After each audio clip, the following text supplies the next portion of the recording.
host or master of ceremony. So thank you so much for having us. Good afternoon, everyone. Thank you for joining the Hunt Institute's Governing Principles webinar series today in our first conversation on HBCUs, historically Black colleges and universities, spotlighting the challenges that they're facing in the context of COVID-19. This conversation is going to be on expanding state and federal support for historically Black colleges and universities.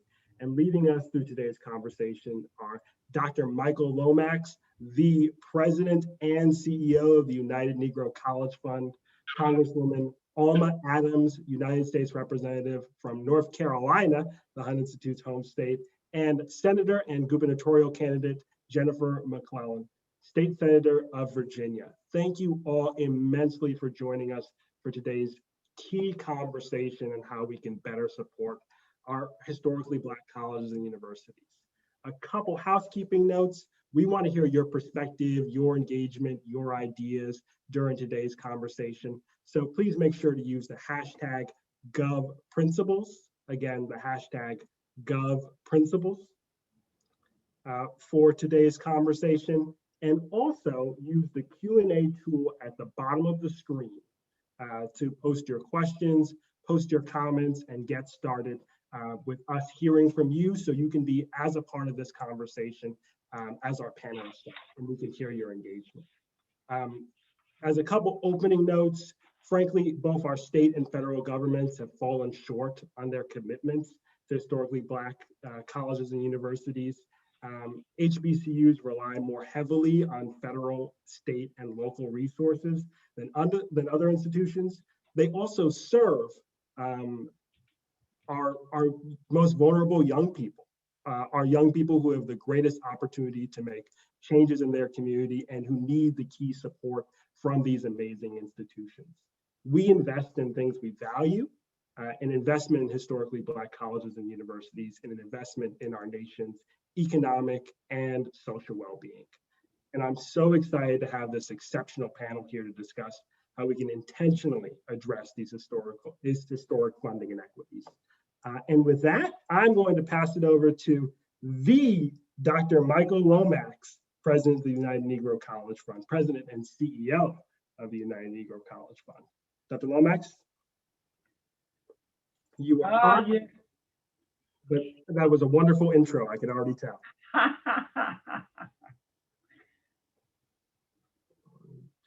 All right, well, I'm having some technical difficulty. Can you hear me now? We can hear you great now.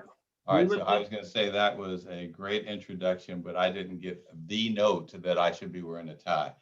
So you guys are just going to have to pretend that I got one on. So 2020 was certainly a year like no other. And it will be remembered as the pandemic year in which 500,000 Americans and millions across the globe lost their lives to COVID-19. 2020 was also the year that we saw a more harsh and disparate impact of the disease on Black citizens and the communities in which we live.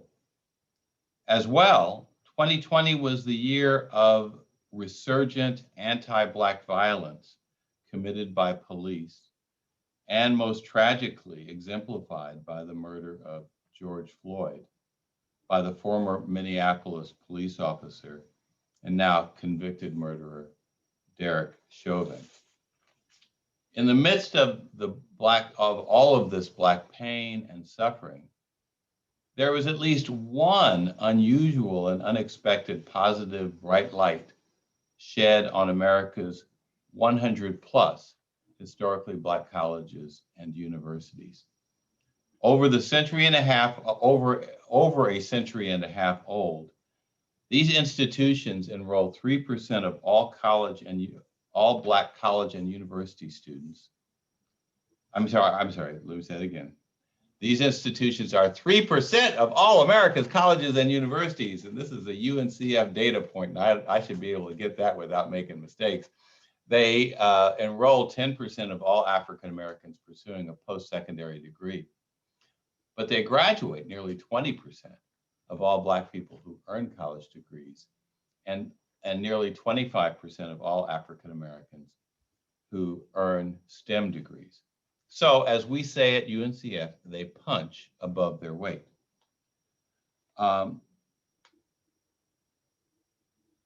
So in the midst of America's plague year, somehow or another, HBCUs have suddenly become recognized by many who hadn't seen them before. And 2020, amazingly, has become a year when white Americans have learned more about HBCUs and perhaps have begun to see that investing in them could be a step toward addressing the wrongs, the disparities, the disparate Black pain and suffering of 2020 and the 400 years that preceded the year of the plague. This afternoon, I'm honored to lead a conversation with two outstanding Black elected officials. And as a former elected official, I always want to give them all of their dues. And so I'm going to call them the gentle ladies a little bit, you know, the gentle ladies from North Carolina and from Virginia. The Honorable, I'll begin with the Honorable Alma Adams, Congresswoman from the 12th Congressional District of North Carolina, and she will be followed without interruption by the distinguished and honorable gentle lady from the state of Virginia, Senator Jennifer McClellan, who represents the 9th District. Ladies, the floor is yours. Thank you so much, Dr. Lomax. We had a little joke before you came on. You're a Morehouse man. You should be tech savvy right about now. But anyway, thank you for your introduction and good afternoon, everybody. Let me bring you greetings, first of all, from my district, more than 800,000 residents in the 12th District here in Charlotte, Mecklenburg, as well from Speaker Nancy Pelosi and all of my colleagues in the U.S. House, including 56 members of the Congressional Black Caucus, chaired by Congresswoman Beatty, and over 100 members of the Bipartisan HBCU Caucus. I want to thank the Hunt Institute, Dr. Siddiqui, and for inviting me, as well as Senator McClellan. It's good to see you and to serve with you on this panel. I do want to commend the Hunt Institute for hosting Governing Principles webinar series, where you're not only addressing issues in education, but you're working with the right people to create equitable change. And so today, we're going to be discussing an issue which is near and dear to my heart, HBCUs. The state of North Carolina is home to 11. The only state with more is Alabama. But I do know the firsthand the differences that these schools are having on our students across the Tar Heel State and this nation. I'm a proud two-time graduate of North Carolina A&T State University, former professor at Bennett College in Greensboro for over 40 years. So I know firsthand how these schools cultivate top talent. I grew up walking the ghetto streets of Newark, New Jersey. My mom did domestic work to make the ends meet. She didn't attend an HBCU or any CU for that matter. But it was a school in Greensboro, an HBCU, North Carolina A&T, that made a committed investment in me and molded and shaped me into what they knew I could become. And so I went on to complete my PhD from the Ohio State University. And I tell the world only because of the North Carolina A&T and HBCU. And it was because of that HBCU experience and preparation that I'm now able to walk the halls of Congress today. My story is not unique just to me, but to all HBCU graduates around the country, because the preparation that our schools provide is leading to direct results for our students and our state and our nation, for that matter. The data proves it. North Carolina's HBCUs generate $1.7 billion in terms of its economic impact across the state. Our state's HBCUs together generate about 15,000 jobs for their local and regional economies. And a North Carolina HBCU graduate working full-time throughout his or her lifetime can expect to earn $1 million in additional income due to a college credential. So these are schools that we consider to be game changers for students, particularly those from low income or first generation backgrounds, such as myself. As Dr. Lomax said, they don't punch above their weight class without challenges. But understanding the systemic inequities that these institutions face, when I got to Congress, one of my first acts was the founding of the Congressional Bipartisan HBCU Caucus that was in 2015 for three reasons. First of all, to create this national dialogue about the importance of our schools, not just to me, not just to the African American community, but to the nation as we look at building a 21st century workforce. Secondly, to educate members of Congress and their staffs about issues impacting our schools. And then third, to advance meaningful bipartisan legislation that would directly address these concerns. When I got to Congress, believe it or not, there were many people, many members who didn't even know what that acronym HBCU stood for. And so we sought to change it, and I don't think you can find folks now who don't know. And this year, we did relaunch the caucus for the 117th Congress. We now have over 100 members. We're bicameral as well because we are in both chambers.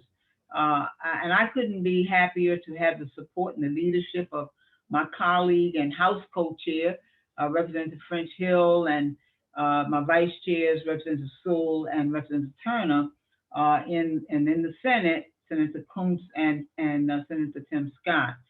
So we're looking at continuing the programming that we've started. We've got the Diversity and Tech Summit. We've got our HBCU Brain Trust event, STEAM Day, and we're able to bring stakeholders to the table to have conversations about creating the pipelines of diverse talent from our schools. So we've had many wins as a caucus. We're continuing to advocate for some of the issues that continue to impact our schools, particularly during this COVID-19 pandemic. Our schools have had tremendous challenges regarding that. So thank you very much. It's wonderful to be with you all today. Look forward to engaging in this dialogue about how we can address historical inequities as a matter of public policy. Thank you so much. And I yield back. I yield to the lady from Virginia.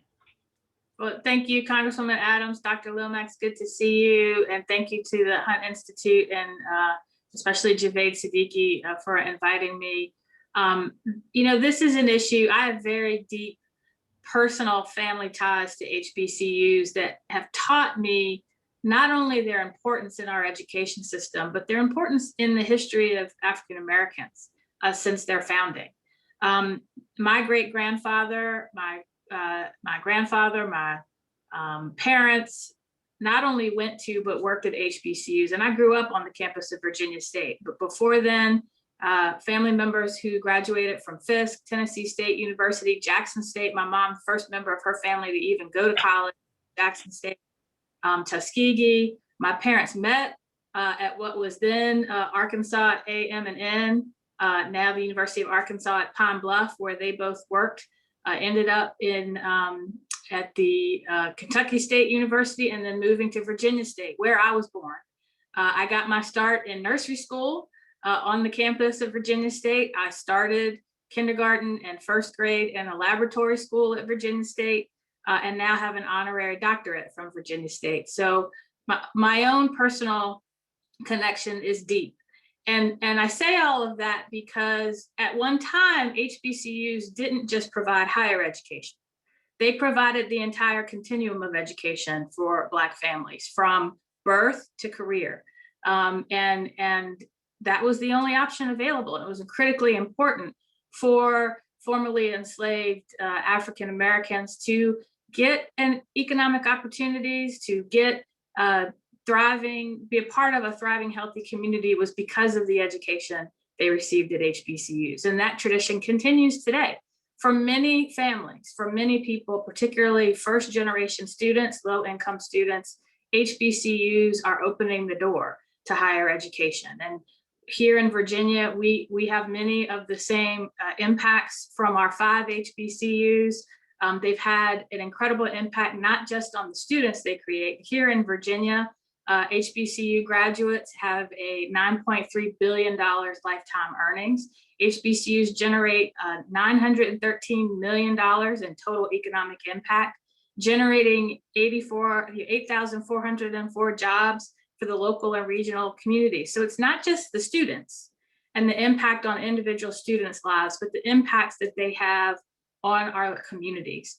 And doing that by punching above their weight, because from the beginning, they were underinvested in at the state and federal level, and that has continued.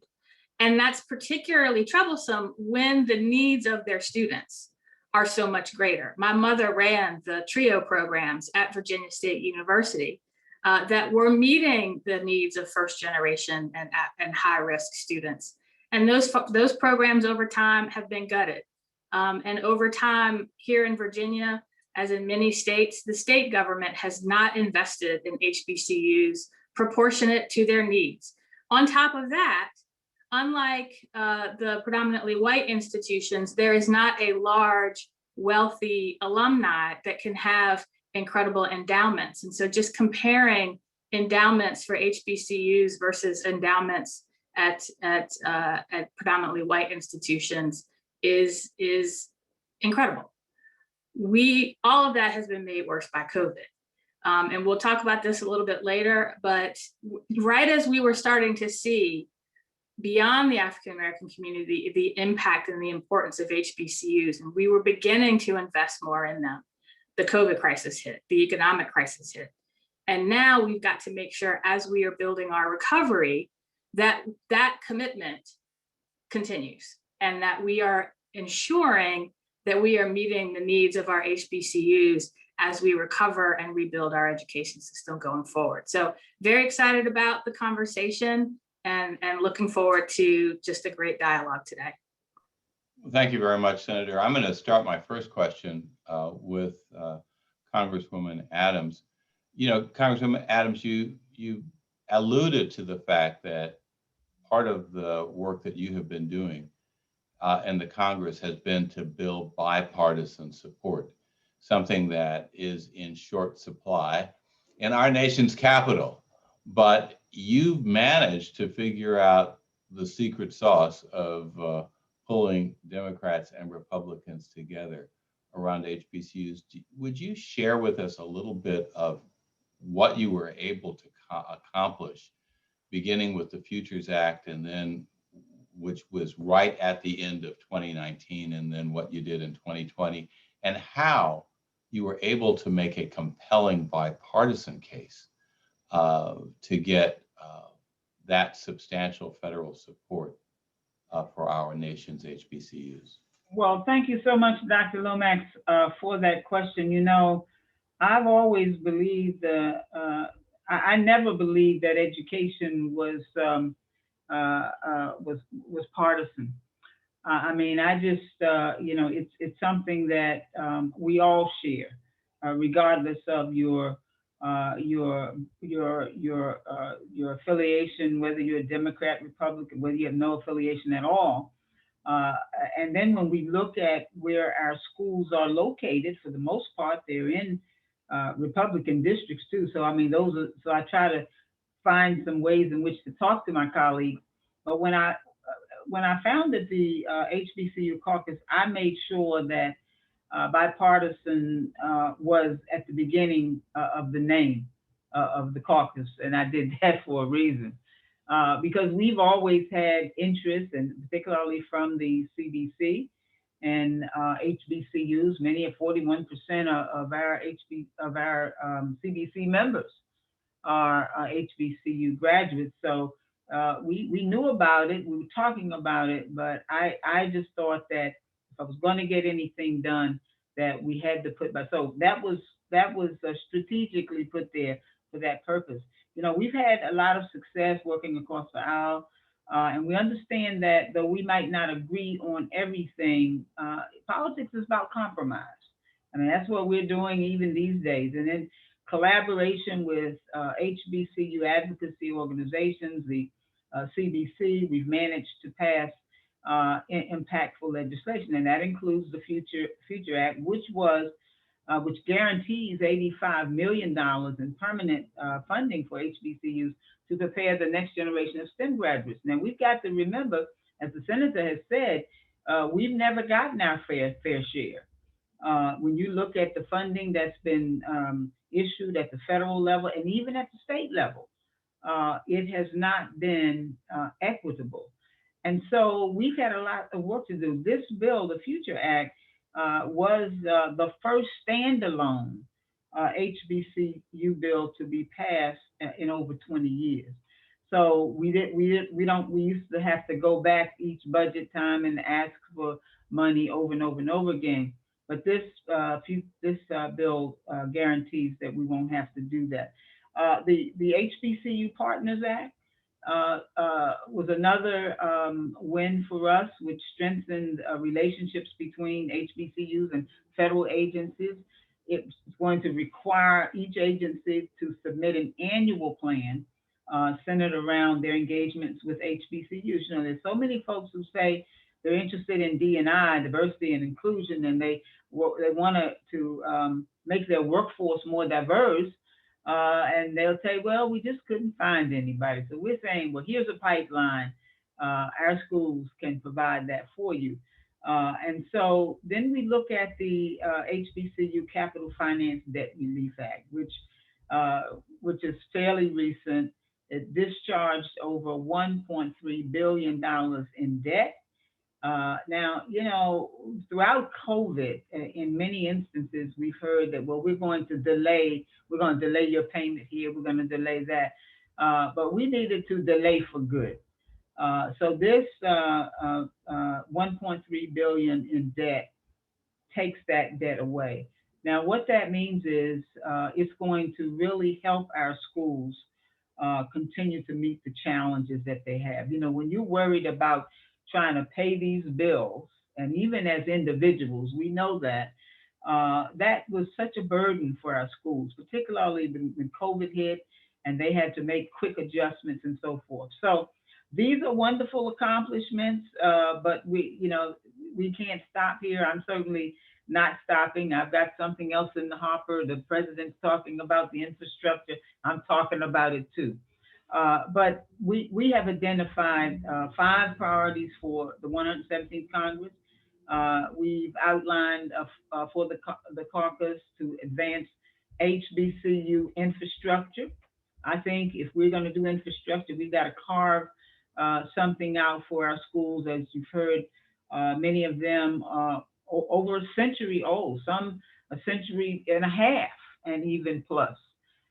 So we want to address some of the critical facility concerns that we have on our campuses, not just the buildings, but the other infrastructure, technology, and those kinds of things. So our schools should not have to be stuck between choosing to take care of infrastructure improvements or providing students with scholarships and research dollars. So we want to make sure that they have all of the resources that they need to do both those things.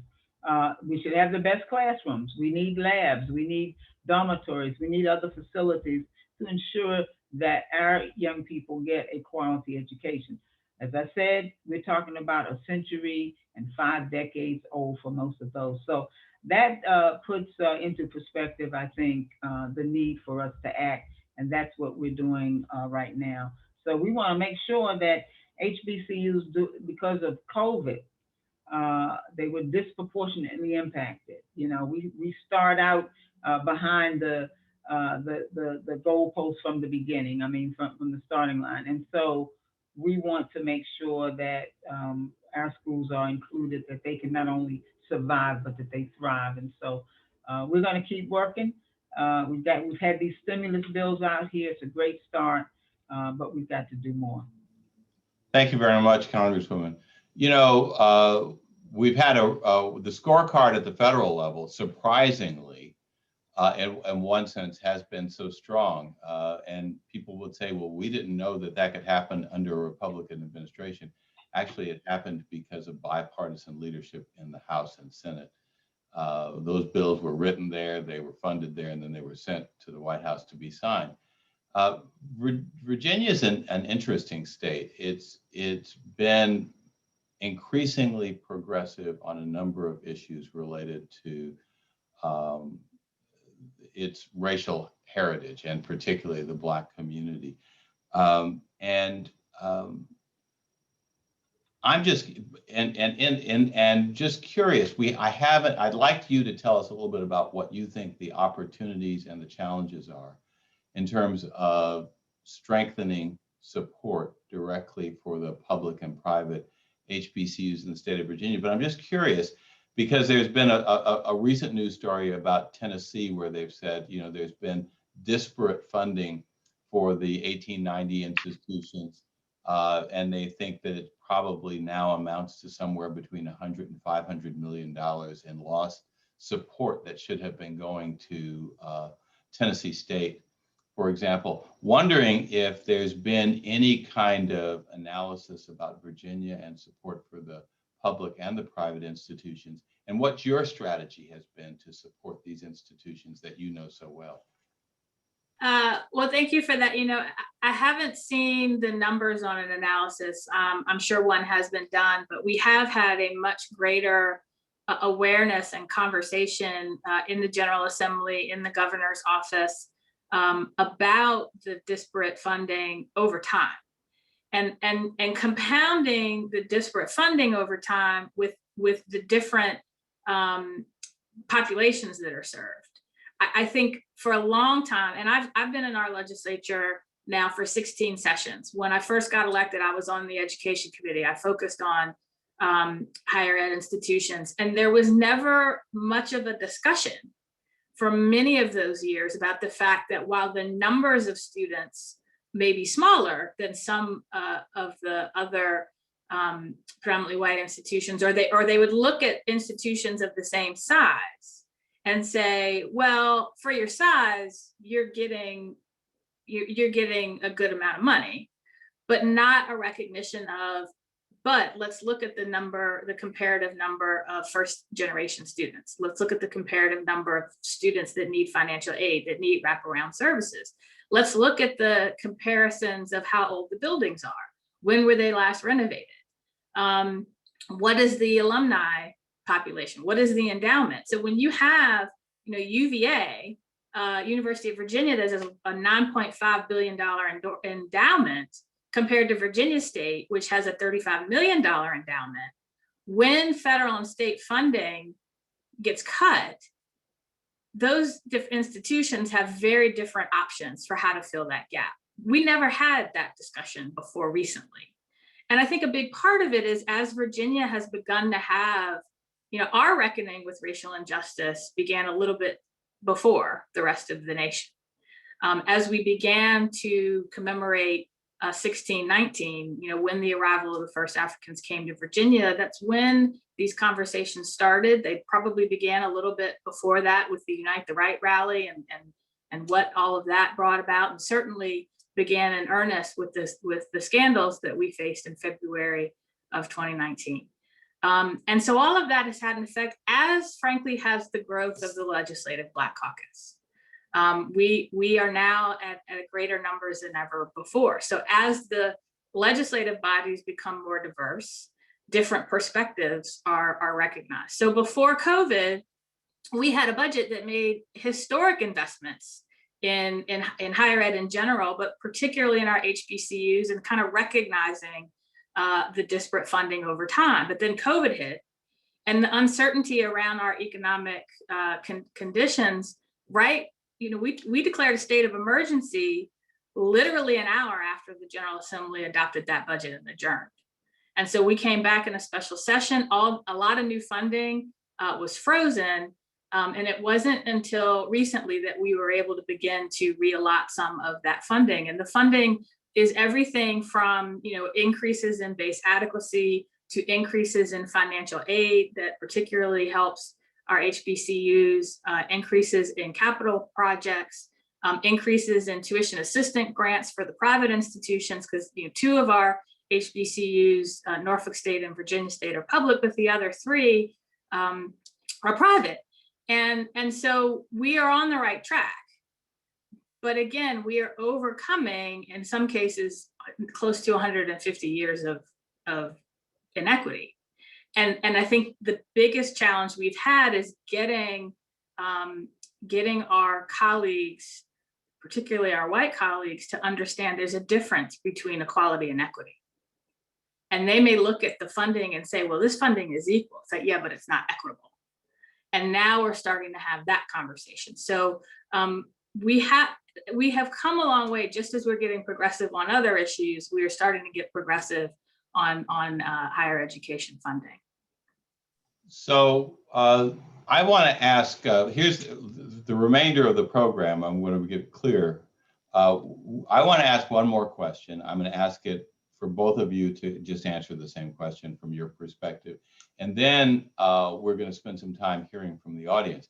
And I just need to know who's going to choose the audience questions. Am I going to choose them, or are you all going to choose them? It would be great if somebody could take a look and start pulling them out as I'm paying attention to the brilliant answers from our two gentle ladies from Virginia and North Carolina. The question that I'm interested in isn't around public funding. It's really about, it's around private and philanthropic funding. One of the other unique features of last year was that there probably, if you put it all together, last year was probably over $1 billion in private philanthropic support for historically Black colleges. Now, one good year does not make a trend, but how do you, from your perspectives at the federal and state level, view the role of private philanthropy in addressing the inequality and inequity in support for historically Black colleges? And do you think there's anything that we can do at the federal and state level to encourage more support for historically Black colleges and universities from private philanthropy and foundations? So I'll begin with you, Congresswoman.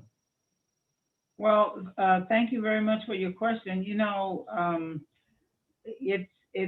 It's increasingly important for philanthropists to step up. And I think, as has been mentioned, our schools don't have big endowments. And when you're talking about private schools in particular who actually lean on, who are enrollment driven for the most part. So if you don't have the students, then you don't have, and they aren't able to pay, then you don't have the money. But I think the gifts that have been given, and I've been following them, they've been significant boosts to our institutions.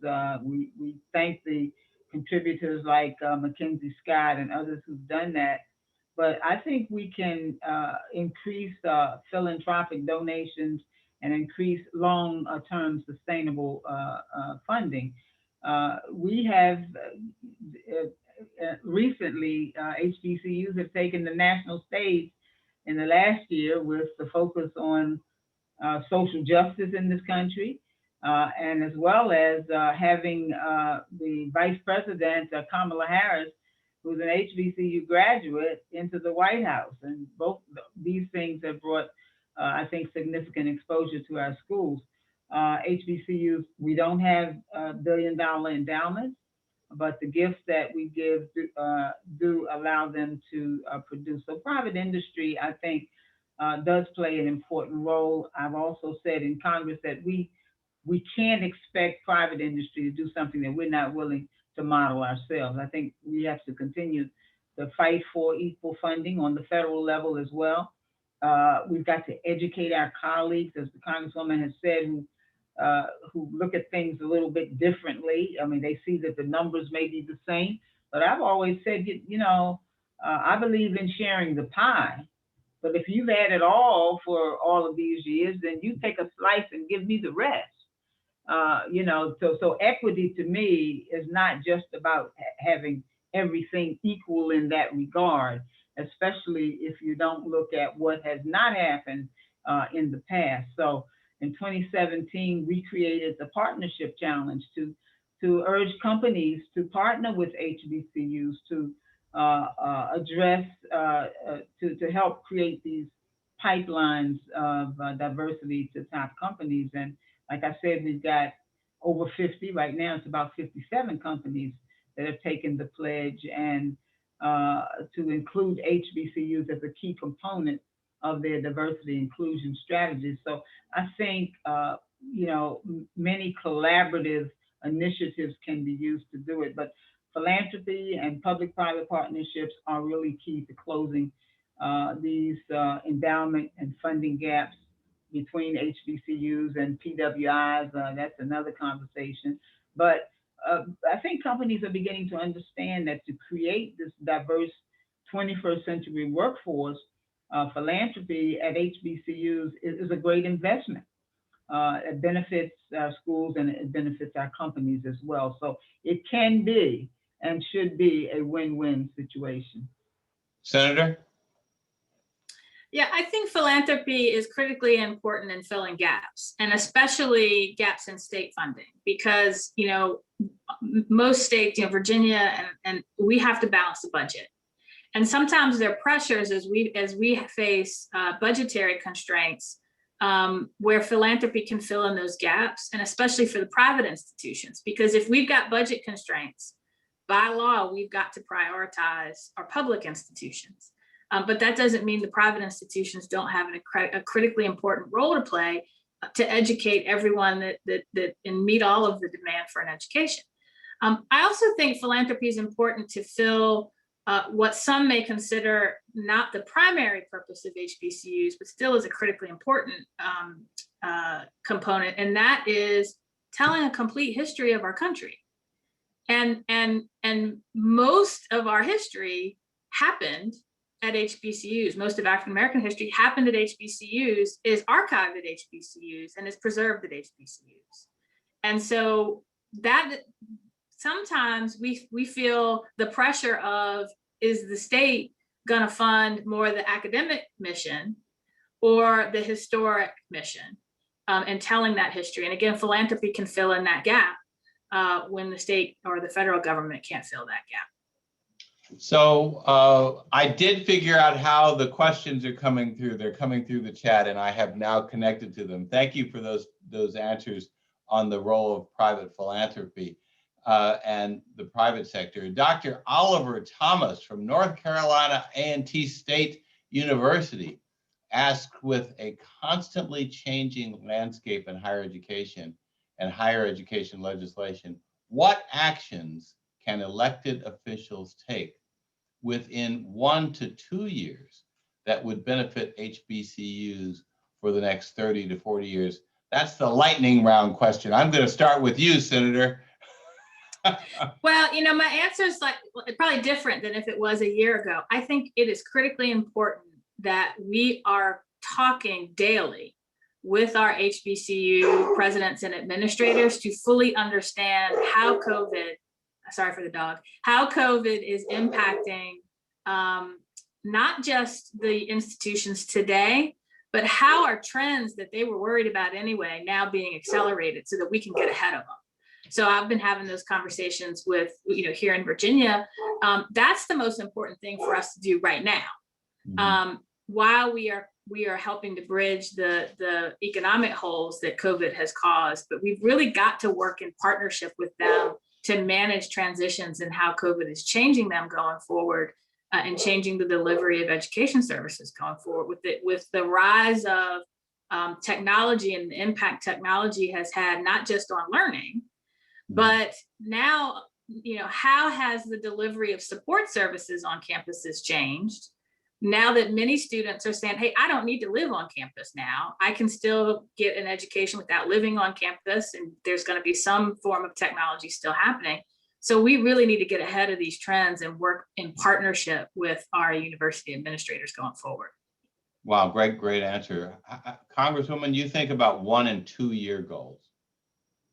Well, I think as the senator has said, I think our students, as well as our faculty and staff, will be looking at ways that they can deliver instruction maybe outside of the campus. And of course, we don't know where COVID is. We said that there's light at the end of the tunnel. I remind people that I see the light too, but we're still in the tunnel. And so, and then with all of the variants coming along now, we may have to make some changes. And I think that the kinds of partnerships are going to be important. I was amazed at the senator. I was counting. She said 16 terms, not 16 years. I was amazed at that because I served 20 years, 10 terms. But I think we've got to do a better job of making sure that we have that kind of collaboration and partnership and connection between between state government and federal government. And we don't have that yet. We've got to make sure that where we are missing where we are missing out on the matching funds and the things that the state should be doing as that the federal funding connects with it. I think we've got to fill those. We've got to change that.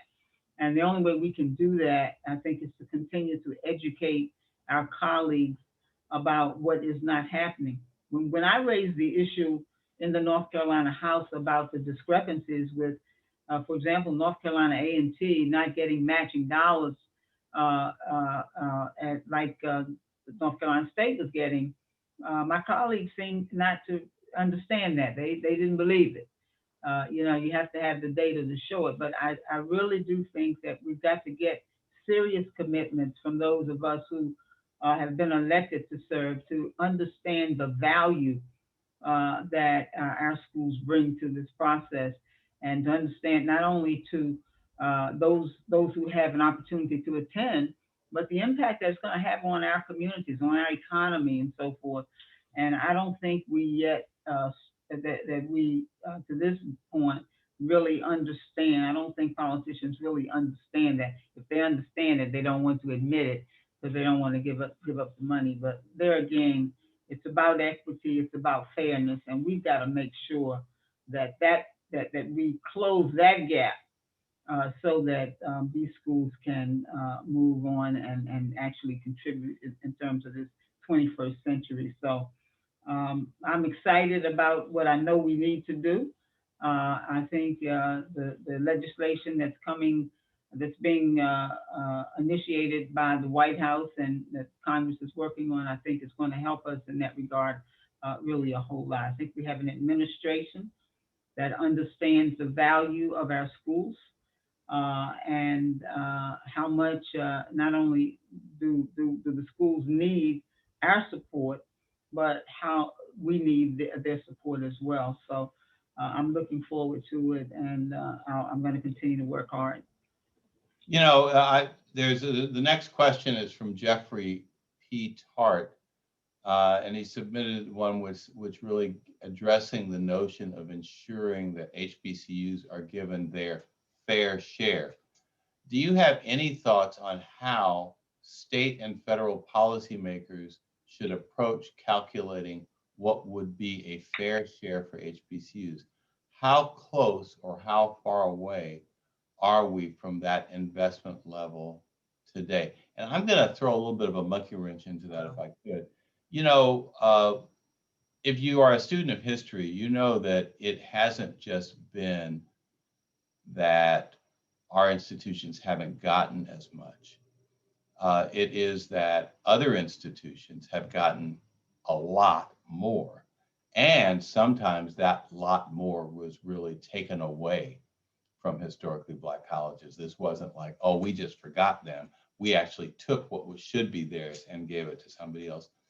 How do you think we make up for that? Because this is a difficult calculation, but it's a historical fact that these institutions have in fact been starved.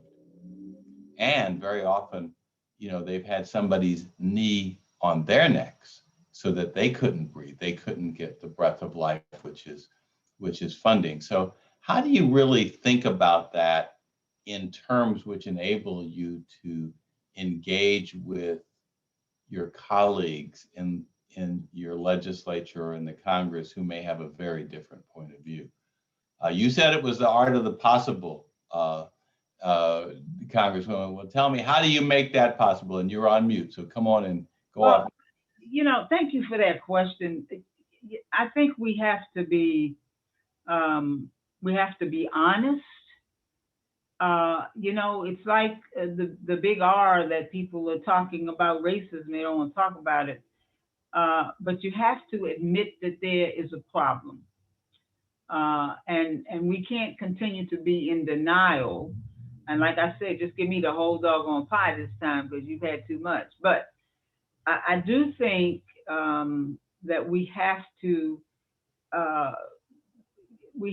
get folks to acknowledge that it hasn't been fair distribution of these funds. We also need to bring forth the data. I have found that you know, in this business of politics, the numbers say it all. And I think we can sell what we know we can do in terms of the economic impact that our schools have. I mean, UNCF and other agencies have just, I mean, you've got all kinds of data to show that. We can show that. But we have to have politicians who are of like-mindedness, who have a sense of compassion and you know, stop denying that this has not existed. We've got the data there, the history is there. And so, and I don't know what the formula is, but I'm going to tell you, if you're going to give 500 million over here, then you give me 500 million too. I mean, at least you can start from this point. I don't think people want to go back and say, well, we're going to try to, I mean, first of all, how are you going to repay that whole 150 years anyway? But at least you know what the problem is right now. We've shown you the data. It is not equitable. Every person who deserves an education should have a right to it. And so we should not stand in the way, and dollars should not be the disruptor here. So, you know, again, admit that there's a problem. Let's all agree that, so we're going to do what's right because it is right. And I think if we do that, you know, we'll take it from here. But if you're going to give 500 million over here, we want it over here too. All right. All right. So you've heard from the pragmatist and the practical politician. Anything to add on that point, Senator McClellan? You know, I think again, it's a recognition that what you're funding is different, and that HBCUs have more first generation students, more low income students, more students with that need wraparound services. You know, whether it's childcare, and because of some of the historic underinvestment, just looking at the condition of the buildings is different. I mean, we still have HBCUs that have buildings that don't have central air. And I think making sure we are focused not just on, are you meeting the basic needs to educate all of our students, but are you meeting the basic needs for the infrastructure in the environment in which those students learn? And we're all starting from a different place. So recognizing that, building that into any formula that you have is critically important. Well, you know, I think this has been a wonderful conversation, and we've been really blessed to have two extraordinary public sector leaders, one on the state level. Senator McClellan, it's been a joy to be on a panel with you and to engage and ask questions. And as always, it's been a pleasure to work with Congresswoman Alma Adams. I think it's remarkable that given the many challenges that HBCUs have historically faced, that they've been innovators nonetheless. And one area in which they are innovating today in our nation's capital is in the area of bipartisan support for a very important national issue, and that is higher education. You know, people often ask me, Michael, do we still need historically Black colleges. Now, I had a full head of hair when people started asking me that question, and I pulled it all out. So I'm going to recommend to you ladies, you don't even go there with this question. But I often I do take the time to try to answer that question because I think it's well-intentioned, even though it is a bad question. And say that these institutions have been there making a difference in the lives of individual students and in Black communities, and really making a big difference in America. And if we are going to achieve the goals that we believe we should achieve economically and socially and in a humanitarian context, we are going to need to invest in our historically Black colleges. I spoke with the representatives of a very important group of wealthy individuals the other day, and we were talking about a project that they want to do to support historically Black colleges. And I was surprised that rather than asking me, do we still need HBCUs? This individual said, you know, we've done the analysis and we believe that if we invest in HBCUs, we'll make them stronger. They will make Black America stronger, and a stronger Black America will make a stronger America. It is a win, win, win. I believe that it's been leaders like you, Congresswoman Adams, and you, Senator McClellan, who have helped change that perspective in the private sector. And as important as I think federal and state funding are, philanthropy is what I spend my days pursuing. So I want you to keep doing your jobs at the federal level and the state level so that I can do all of the harvesting in the private sector. And if we do that, we can create a level playing field for America's higher education. And historically Black colleges won't be doing more with less. They'll be doing even more with more. Thank you very much. And I'm going to turn the program back over to our hosts at Hunt. And I think it's Kyle who's going to close this out. Is that right? It will be me, Dr. Lomax, and I have the great honor of thanking you for moderating this wonderful panel conversation, as well as your phenomenal leadership across the country supporting our historically Black colleges and universities who stand for quality, who stand for punching above their weight class, and who stand for innovating and supporting our students. So thank you all for just a wonderful discussion today. Thank you, Congresswoman Alma Adams, Senator and gubernatorial candidate Jennifer McClellan from Virginia. We're really excited about some future conversations we're hosting at the Hunt Institute. This is part one of a conversation on HBCUs. We hope to bring more discussion and bring more awareness to the challenges facing these communities. In the interim, we have some upcoming conversations on early childhood. Our next conversation, our Race and Education webinar series, is May 5th, and that's going to be on supporting BIPOC students who are interested in STEM. So again, thank you all immensely for a wonderful discussion today, and we hope to see you on a Hunt Institute webinar soon.